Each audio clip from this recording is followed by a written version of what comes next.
Ikalabing-anim na kabanata, ang kapighatian ng isang inchik. Araw ng Sabado ay naghandog ng isang hapunan si Quiroga, isang inchik na naghahangad magkaroon ng konsulado ng kanyang bansa.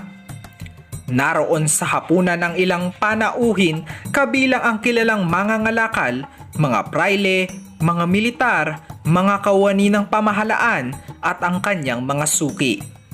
Nang dumating si Simon, ay kinausap niya ang mga mangangalakal at nagsisidaing sa takbo ng kanilang negosyo.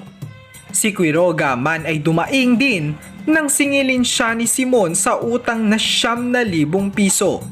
Ayon kay Simon, babawasan niya ng 2,000 piso ang utang ni Quiroga kung papayag ito na itago sa kanyang bodega ang mga dumating na armas.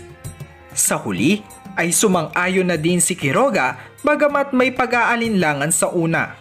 Sa isang pulutong na kinabibilangan ni Ben Zaib, Juanito Pelaez, mga pari at Simon ay nag-uusap-usap tungkol sa binalita ni Pelaez na ulong nagsasalita.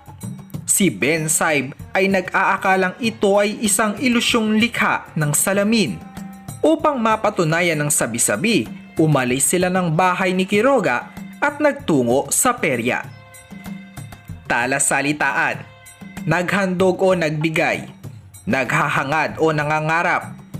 Konsulado: isang maliit na opisyal na tanggapan ng isang bansa na nasa ibang bansa. Prayle o pari, kawani o kabilang, pagsisidaing o nagrereklamo, pag-aalinlangan o pagdadalawang isip, pulutong o grupo, likha o gawa, nagtungo o nagpunta.